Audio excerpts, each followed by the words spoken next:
Hello जय हिंद साथियों, स्वागत है आप सभी का सत्या एक्सीलेंट यूट्यूब चैनल पे। आज की डेट में निकल के आ रही है एक गवर्नमेंट जॉब की जानकारी, जिसके बारे में आपको पूरी जानकारी डिटेल्स में मिलने वाली है। ये वैकेंसी जो निकल के आ रही है Uttar Pradesh power corporation limited की तरफ से निकल के आ रही है, अर्थात विद्युत सेवा आयोग का नोटिफिकेशन जारी किया गया है। जी हाँ, यदि आप भी बिजली विभाग में सरकारी नौकरी करना चाहते हैं तो आपके लिए एक सुनहरा मौका है। इसमें क्वालिफिकेशन क्या होने वाली, चलिए इसके बारे में सबसे पहले बात करते हैं। तो यहाँ पर आप देख सकते हैं, सबसे पहले यहाँ पर दूसरे नंबर पे बताया गया है इसकी अनिवार्य शैक्षिक योग्यता क्या होने वाली है। तो देखिए, इसमें साफ तौर पे लिखा गया है कि माध्यमिक शिक्षा परिषद उत्तर प्रदेश की हाई स्कूल या समकक्ष परीक्षा विज्ञान एवं गणित विषयों में उत्तीर्ण होने के बाद नियमित छात्र के रूप में निम्नलिखित ट्रेडों में से किसी एक ट्रेड से द्विवर्षीय अखिल भारतीय अथवा राज्य व्यवसायिक प्रमाण पत्र, कहने का मतलब ये कि चाहे आपने एनसीबीटी या एससीबीटी से आईटीआई किया है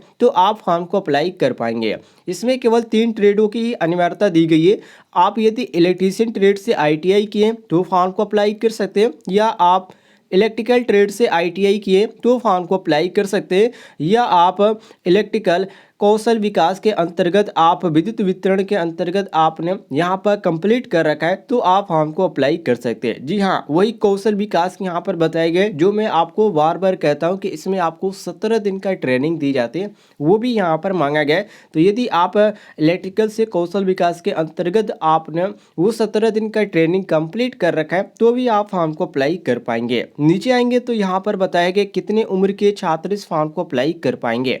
इसमें साफ तौर पे लिखा गया है कि आयु जो इसमें बताया गया तीसरे नंबर में कि आपकी जो उम्र है वो 1/1/2022 से काउंट किया जाएगा, और न्यूनतम उम्र आपका 18 वर्ष होना चाहिए और अधिकतम उम्र जो होना चाहिए आपका 40 वर्ष होना चाहिए। जिसमें यहाँ पर अनुसूचित जाति अनुसूचित जनजाति के लिए यहाँ पर छूट भी रखा है। कहने का मतलब है कि जो छात्र एसएसटी के अंतर्गत आते हैं उनके लिए 5 वर्ष की छूट है, और जो छात्र ओबीसी के अंतर्गत आते हैं उनके लिए 3 साल की छूट रखी गई, जैसे कि हर एक भर्ती में छूट आपको देखने को मिल जाती है।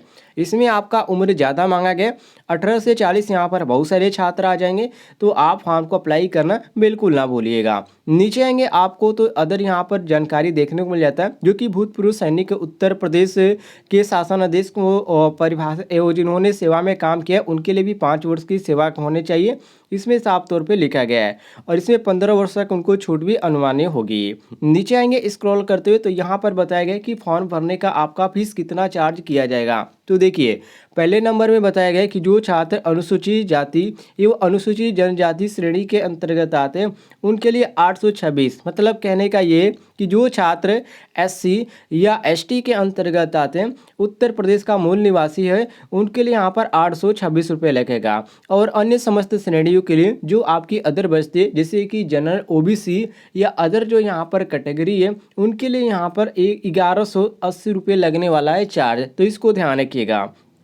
और ये जो पेमेंट है आप किस तरह कर पाएंगे, तो देखिए, आवेदक शुल्क net banking, debit card, credit card अथवा स्टेट बैंक ऑफ इंडिया के चालान के माध्यम से ही आपका जमा होगा। ध्यान रखिएगा, जो कि ये जो फॉर्म आपका जमा होगा या जो फॉर्म आपका अप्लाई किया जाएगा वो www.uppcl.org की जो ऑफिशियल वेबसाइट है वहीं से आपका फॉर्म भरा जाएगा, और वहीं पर आप इस फीस को पेमेंट कर पाएंगे। ध्यान रखिएगा, अदर वेबसाइट से आप न कीजिएगा, नहीं तो जो आपका फॉर्म है वो रिजेक्ट हो जाएगा, क्योंकि फीस यहाँ पर एक्सेप्ट नहीं होगा तो आपका जो फॉर्म है वो रिजेक्ट होने का पूरा चांस है।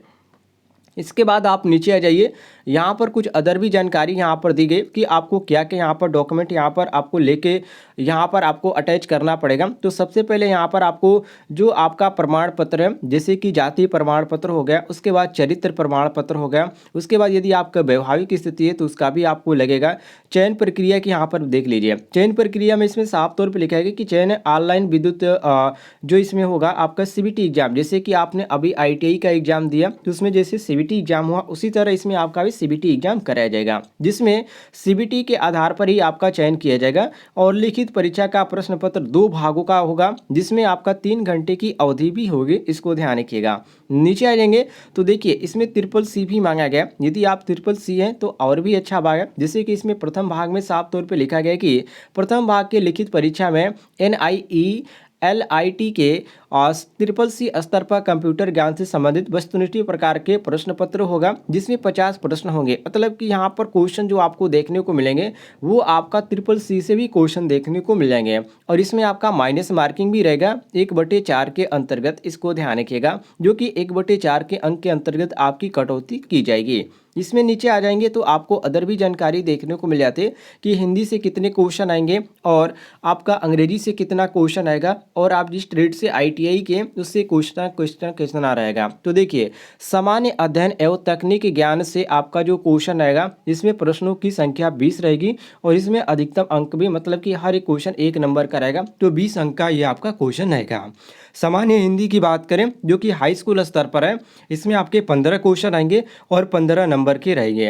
अंग्रेजी में भी साफ तौर पे यहीं पर लिखा गया है कि 15 क्वेश्चन 15 नंबर। तकनीकी विषय ज्ञान के लिए बात करें तो 150 150 टोटल जो क्वेश्चन आएंगे आपके 200 रहेंगे, 200 मार्क के रहेंगे, ध्यान रखिएगा।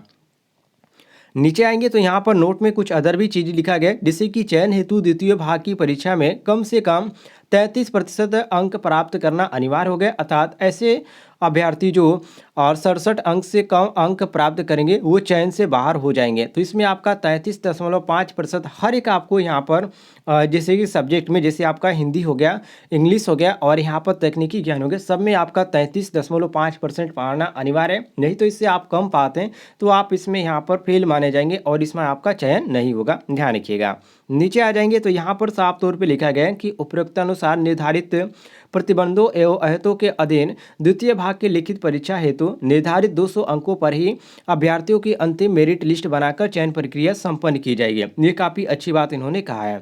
और ये जो फॉर्म आपका भरा जाएगा www.upPCL.org की जो ऑफिशियल वेबसाइट है वहीं से आपका फॉर्म भरा जाएगा, अदर वेबसाइट से आपका फॉर्म नहीं भरा जाएगा। यदि बात करें फॉर्म की अप्लाई डेट की तो ये फॉर्म कब से भरा जाएगा, तो 27/9/2022 से फॉर्म भरना स्टार्ट हुआ है और 19/10/2022 तक ये आपका फॉर्म भरा जाएगा। मतलब कि अभी ये फॉर्म भरा नहीं जा रहा है, 27/9/2022 से आपका फॉर्म भरा जाएगा।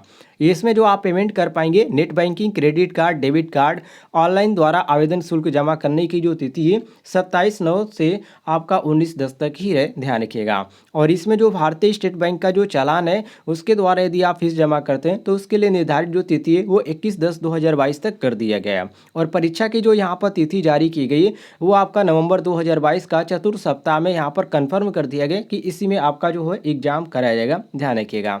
इसके बाद यहाँ पर कुछ अदर जानकारी इन्होंने नहीं दिया है, बाकी कोई अदर इसकी अपडेट आती है ऑफिशियल वेबसाइट के माध्यम से तो आपको जानकारी मिलती रहेगी।